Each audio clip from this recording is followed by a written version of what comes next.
The Nutcracker Ballet, the one and only, the one that inspired countless adaptations.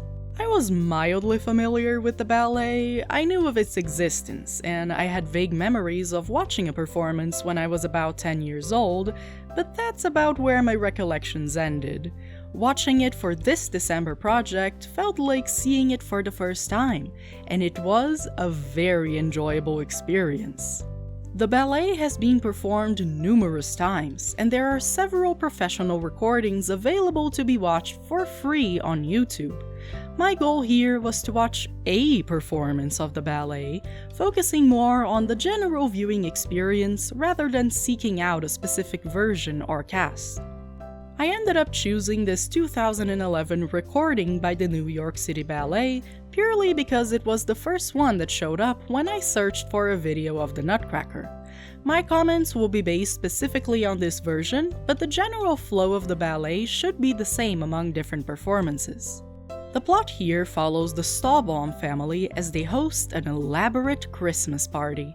The kids and adults dance and play together until the celebration is interrupted by the arrival of Drosselmeyer, a magician toy maker with a cape and an eye patch, the most stylish guy of the 1800s. He presents his fantastical animatronic dancers and gives a nutcracker to the daughter of the Stahlbaums, a young girl named Marie. Marie's brother steals the nutcracker and breaks it, but luckily Drosselmeyer is there to fix it. As the party ends and the guests leave, Marie falls asleep on the couch and has a vivid dream where she is shrunken down.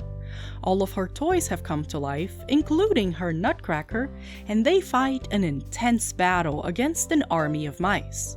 The Mouse King is defeated by the nutcracker, who transforms into a beautiful young prince and gifts Marie the crown that he just ripped off of the dead king's head.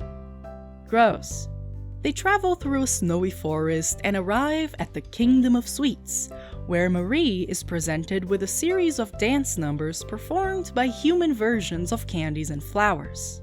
After they watch those performances, they fly into the sky on a reindeer-guided sleigh and go home, I guess? This version doesn't really show Marie waking up or anything. There's not really a resolution. They just have a fun candy time and fly off. This is a beautiful spectacle. The dancing is charming and gives you such a feeling of joy and warmth. The songs composed by Tchaikovsky became almost synonymous with Christmas, and they have a timeless energy that is absolutely admirable.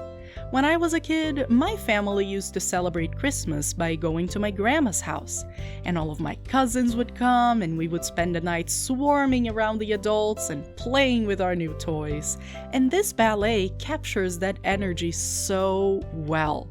It felt welcoming and nostalgic to watch the celebration.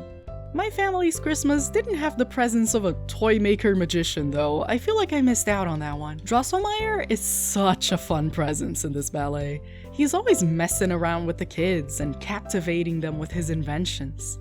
At some point, he is entertaining them just by cracking walnuts open and sharing them with the kids, and they are fully on board with this. This is their definition of fun. It's wild. Drosselmeyer has a nephew that takes a liking to Marie, and she seems equally charmed with the boy.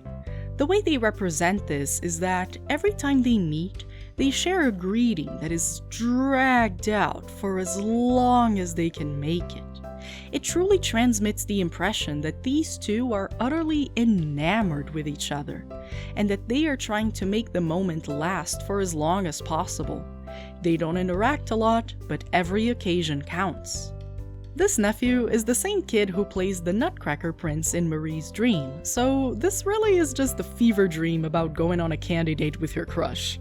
At least Marie should feel safe that her crush is requited. The sets on this version look beautiful. I'm in love with these Candy Kingdom murals. The snowy forest makes the stage look massive, and the scenario for the house transmits a vibe that is both cozy and ostentatious. They do some fun stuff with the sets too. At the very start of the ballet, Marie is peeping through the keyhole while her parents decorate the tree in the other room.